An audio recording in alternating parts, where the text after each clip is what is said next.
Today on the Big 3 in 30, UConn gets to the Final Four with an all-time March moment.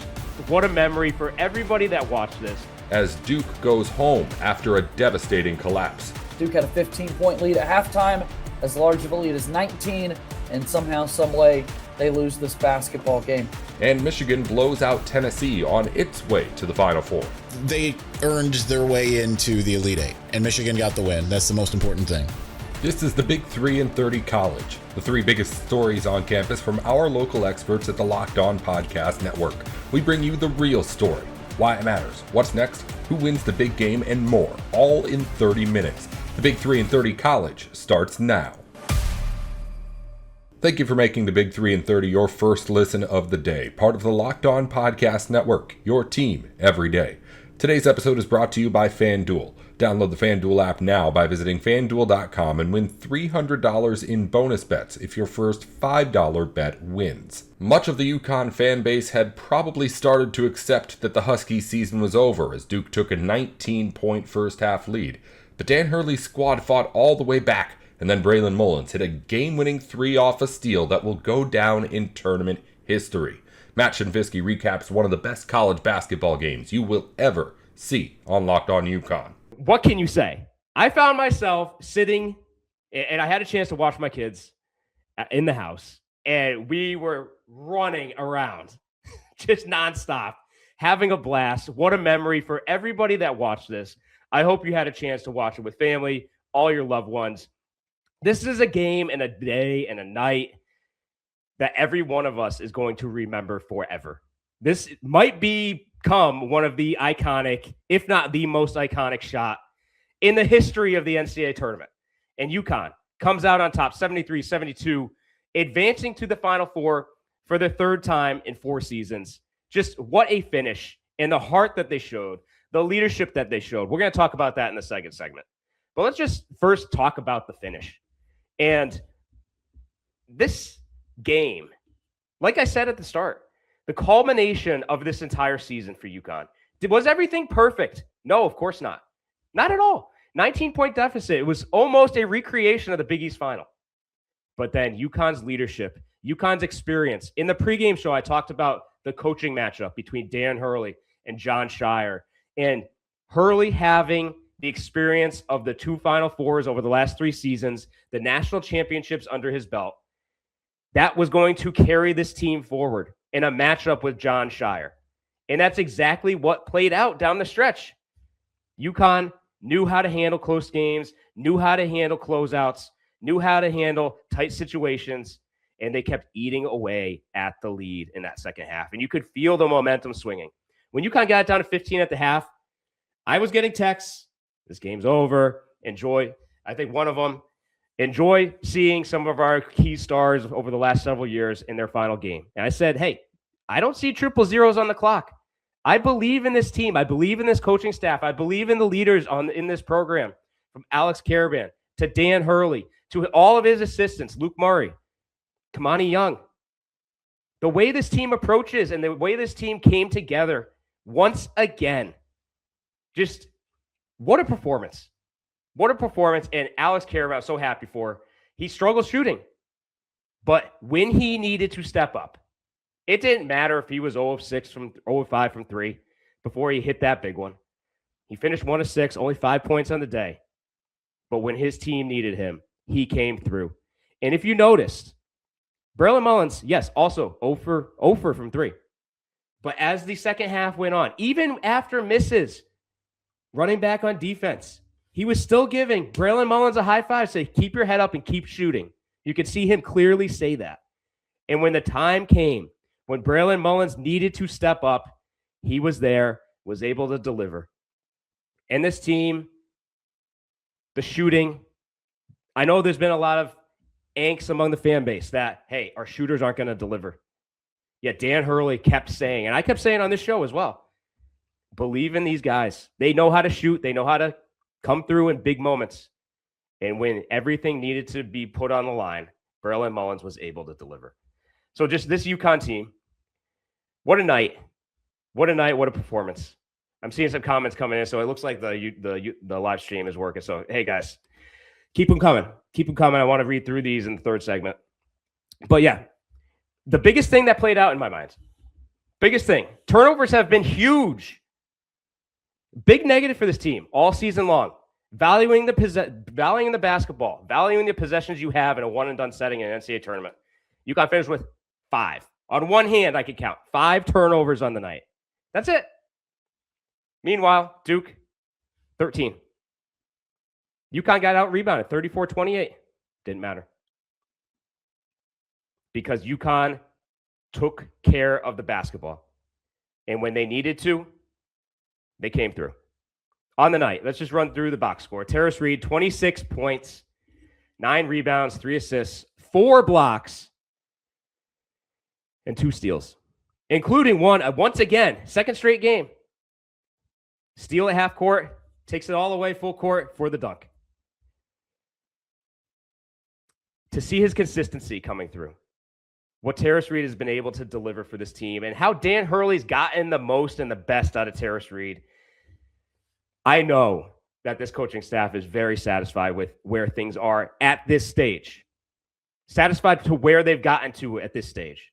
But the job is not finished, and no one knows that more than Dan Hurley and Alex Caravan. So yes, it's great that they cut down some nets. It's great that the regional final went their way. But the biggest prize is still there. And their next opponent, we'll talk throughout the week. They've got Illinois coming in Indy as Braylon Mullins returns home. We saw the matchup already this season. We saw that matchup at Madison Square Garden. It was Braylon Mullins' first action. He got 10 minutes off the bench that day. Both teams are different than they were that night. But it's a good thing to look back on, just like the Michigan State preseason game, the exhibition game. Kind of played out the same exact way as the preseason game did. UConn went out, took a big lead against Michigan State, and then they carried it out. But we'll get to that. We'll get to the Final Four preview. But tonight, it's all about this UConn win over Duke. To me, the biggest shot in UConn basketball history. To me, the biggest moment in UConn basketball history, despite all of those national championships that we've had. This game, I think everybody thought 19-point deficit, 15 at the half. And then when they got it to 7 and it went back up to 11, it teetered there for a sec. But then UConn fought through and came through on defense. And Silas Demery Jr. fighting through. Not nearly 100%. I know Dan Hurley said 70% at the podium last press conference after Michigan State, that he's at 70%. In that Michigan State game, I felt like he was maybe 50, just watching him. Just the way he was not able to finish around the rim. He was short-arming runners. But tonight, it's a tale of two halves with him. First half, didn't get much.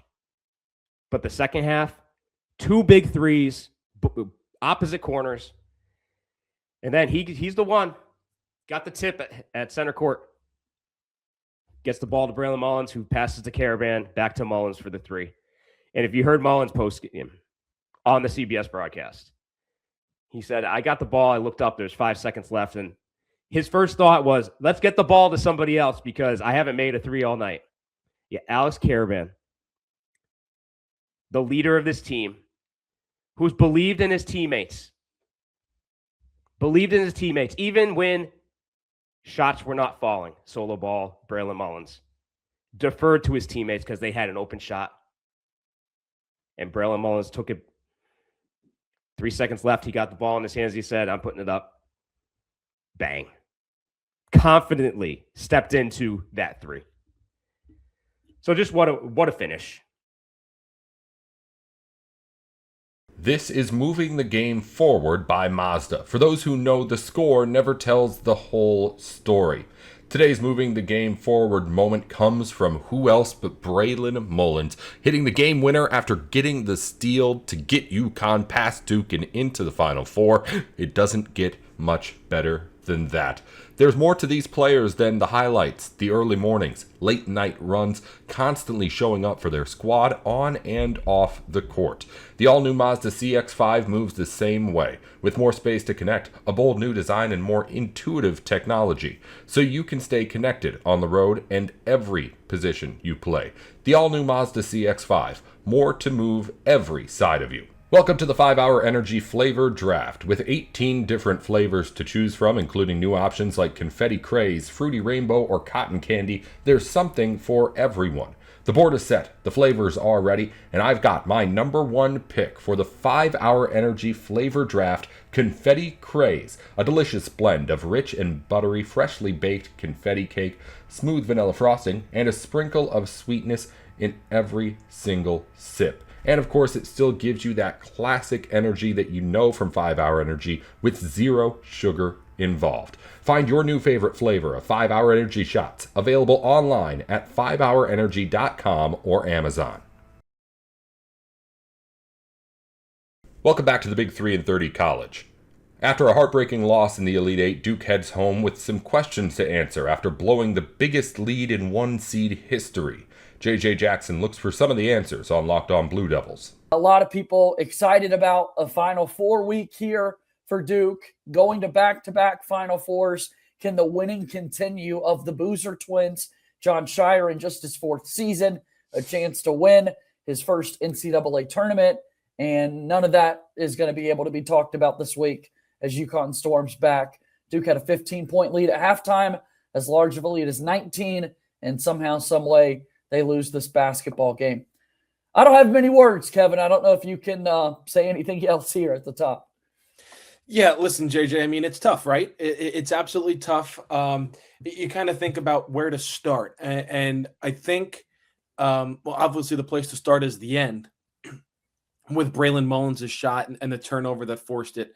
But it felt, I'll start with your point of, Final Four, national championship, can the winning continue? It felt like it was a formality, right? You lead by 19 points. You have as dominant of a first half as you could possibly have. You're moving the ball on offense with speed. You're crisp in your passes. You shoot, 52% in the first half. You make 5 threes. You're getting to the free throw line. You have UConn in some foul trouble.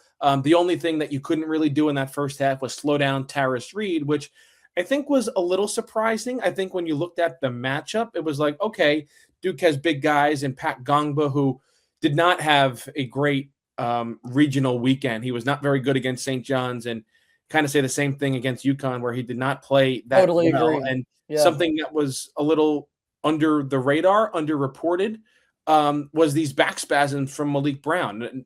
It was never brought up going into Friday's game against St. John's. And then right before tip-off in that pregame hit, it was, yes, Pat Gongba and Caleb Foster are going to play, and they're going to come off the bench like they did on Friday night. But, oh, by the way, Malik Brown is also dealing with back spasms. So that was really it in the first half. Other than that, you felt really good. I mean, Cameron Boozer, Caden Boozer were dominant, and UConn was 1 of 11 from three-point range. Now, you had to imagine that was going to change at some point. But in the first half, you had to feel pretty good about yourself. And once they got up 19, and you mentioned the 15-point lead at halftime, it was, this is probably a formality. We're going to play Illinois in the Final Four and get ready to go to Indianapolis. But boy, in that second half, and there's a lot to get into, and I think a lot of angles where you can attack this conversation from, it was completely different. Yeah, we're going to be able to have all the angles this week because, unfortunately, we're not talking about Duke preparing for the Final Four. And this is the reality where now you start to think, who's going to the NBA draft? Could anybody transfer? What does it look like at the end of the season? I'm going to save all of that for later because, again, so much here in the game itself that we have to talk about. And I think you do start with the season as a whole, these second half collapses that Duke's had. It's just insane for a team that was 35-3 overall on the year, all 3 losses. They had double-digit leads. You could add their prior loss to this season being that Final Four game against Houston, when the same could be true. And here we are with the Duke team that's not playing basketball anymore. In that second half, I thought UConn had a really nice game plan once again, combating the Duke start to the game. They knew Gongba and Malik Brown's foul situation. The whistle started to swing back in UConn's favor after it was a very heavy whistle in Duke's favor in the first half. there was no real answer for slowing Terrace Reed Jr. down, and I thought that was a big difference maker. And then the three-point shots started to fall before the turnover at the end. Yeah, they did. But before that last shot by Braylon Mullins, and while three-pointers did start to fall, UConn was 3 of 11 from three-point range. And they had missed, I forget what the number was. I think it was close to 20 in a row, maybe a little bit less than that, until Silas Demery hit the 2 on pretty close. I don't know if the back-to-back possessions, but the possessions are pretty close. One in the right corner and the other in the left corner. So even though you would imagine that the three-point line was going to come back and UConn was going to shoot a respectable percentage, which, I mean, they made 4 of 12. It was the one at the end that ultimately was the biggest difference. And it's tough. And I'll follow your lead here, JJ, and whatever angle. Well, yeah. How about the three-point line for Duke? I mean, in the second half, Duke basketball only made 1 three-pointer, and it was in that sequence that you're talking about. It was back-to-back possessions where Silas Demery finally hit the first three-pointer for UConn. Go down the floor, Nick Hamenia hits a three-point shot in the corner to get the lead back up to 10.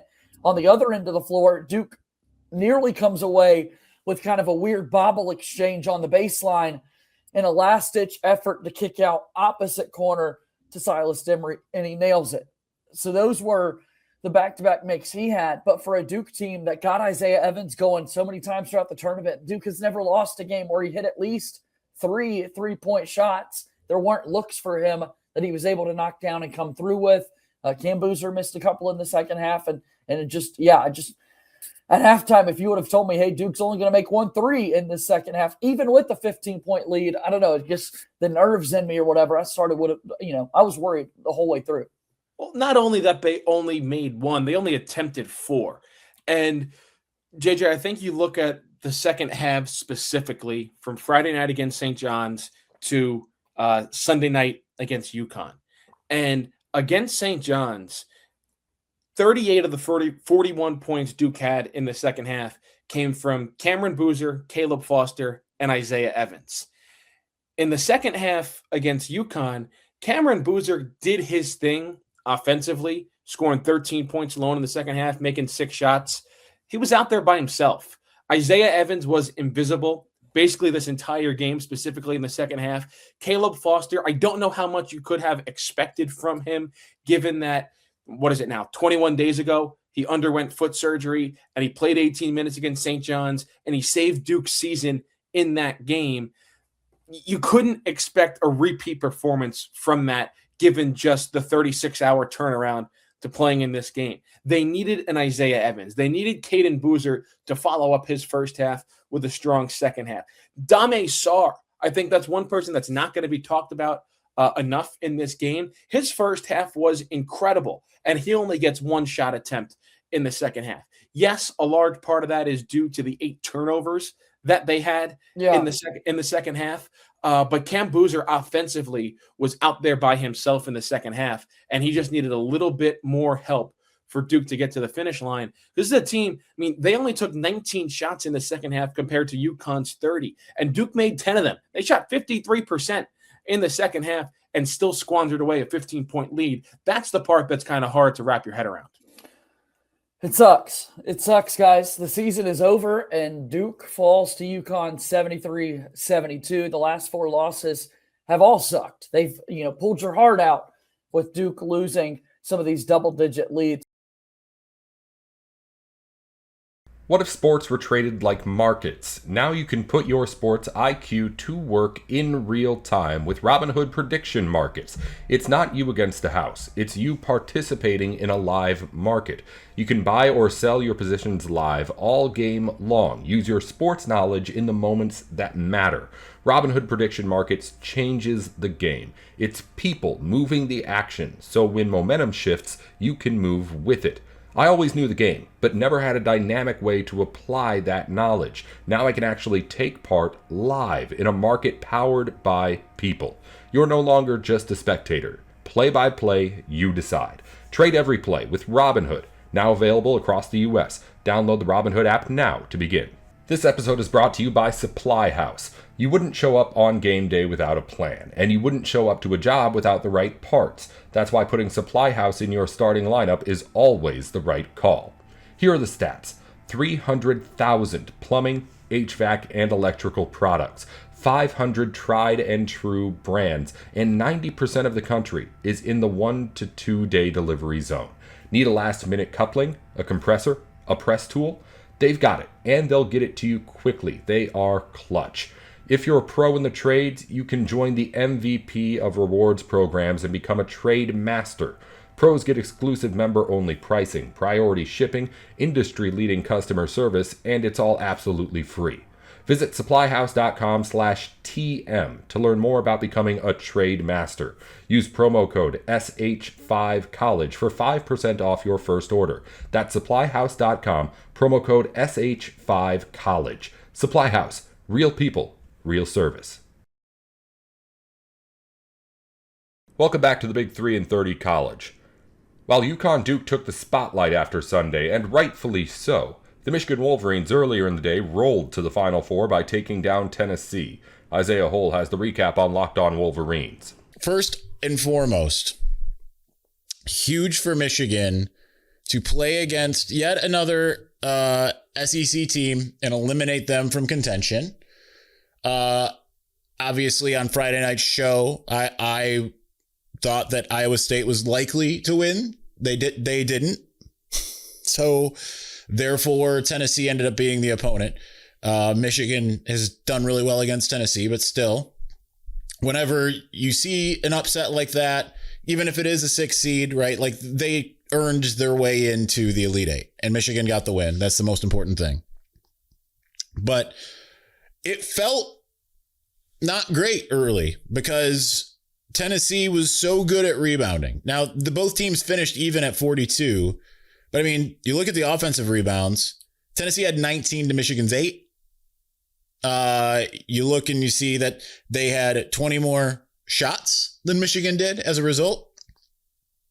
And yet Michigan's defense is the star of this year. Now, I mean, I don't want to ignore the offense, but like, let's start with the defense, because Tennessee went on a 6-minute scoring drought in the first half, and that it wasn't the whole difference in the game, but that was when everything changed. It was Tennessee had its last lead at about the 11-minute mark in the first half, 16-15. And then Michigan went on like a 24-2 run. And from there, it was over. It was just completely over. It was halftime when John Rothstein tweeted out Michigan by TKO. And as much as people are like, hey, wait, no, it's early. Don't like, no, it was clear. The game was over. Barring like a massive turnabout, everyone goes cold. Tennessee suddenly gets really hot.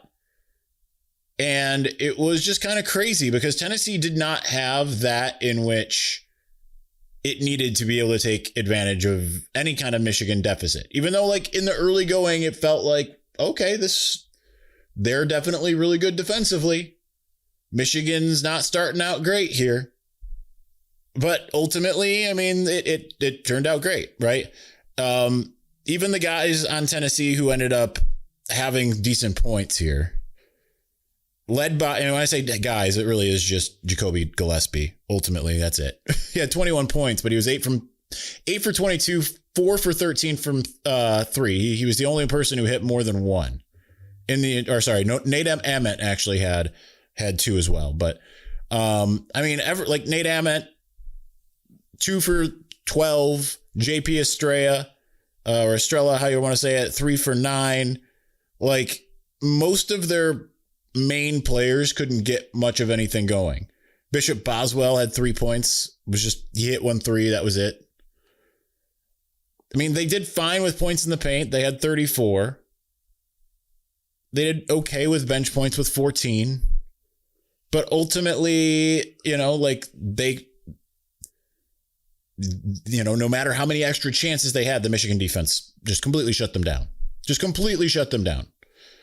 So that in and of itself is huge. And they're going to need that. Now that Michigan reclaimed the number 1 spot in KenPom after the game, reclaimed the number one defense position on KenPom after the game as well, is just one spot ahead of future opponent Arizona in terms of or one spot behind on offense. Michigan has the better defense, Arizona has the better offense, and it's negligible at this point. So there's that. But I mean, this was like they said that this on the broadcast that this is the biggest disparity in terms of scoring in the Elite Eight since Virginia. But it's funny because it felt to me like the win over Florida back in 2013 was bigger, but I guess it wasn't. But this was just a domination. This was just pure domination. Like once Michigan smelled blood, it got it, right? It went for the kill. Josiah kept texting me. He's like, sorry, I haven't responded. I've been watching a murder. And that's really just what it was. It was just pure domination in the biggest game of the year to this point. Now, it's not the biggest opponent Michigan's faced. Obviously, Michigan has played against Duke and lost. Illinois is in the Final Four, and they beat Illinois. So in hindsight, you look and say, like, what teams are considered the best? It would be those. But still, to be able to take down a Tennessee team that, maybe wasn't like the best team in the field, but it earned its way to the Elite Eight. I mean, that's about as great as it gets. That's huge. It's massive. That was domination, and you love to see it. And what's more is, even though they've dominated pretty much all four games, they've dominated in different ways, and this is the one that had the biggest gulf, right? I mean, heck, Charlie May hit a 3. Oscar Goodman with a rebound and a layup in this game. But let's not talk about the players who came in at the end. Let's talk about the players that made it happen.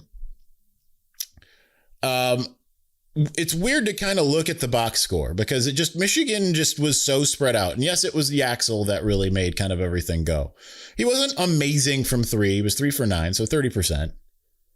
But it's kind of weird when you look at the box score and you just recognize like what everybody did, right? Because Yaxel's the only one with kind of a bloated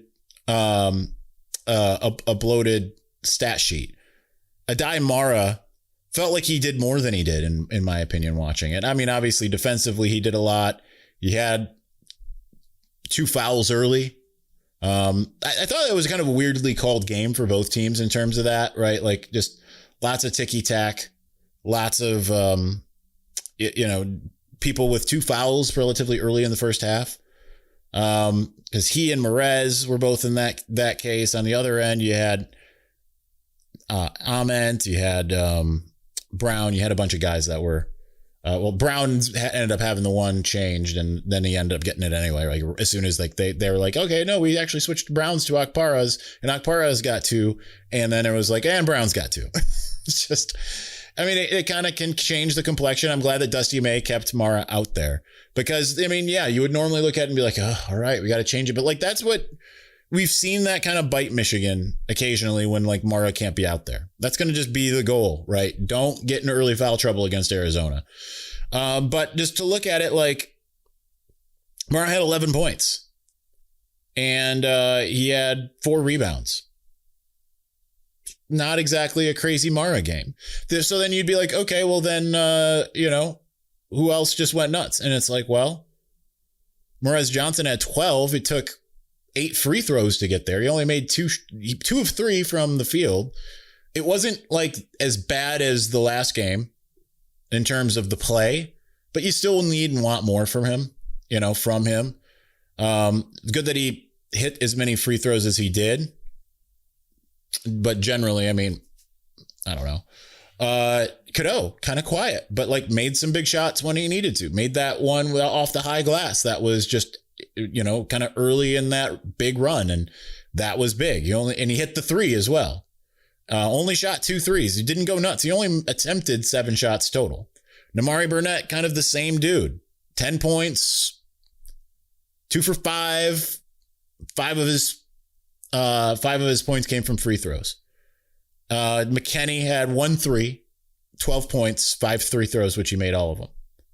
So it's kind of weird when I say that. And I think, is that everyone we want to cover? Let's add Brady Gale, who had 8 points. He went 3 for 4 with 2 threes.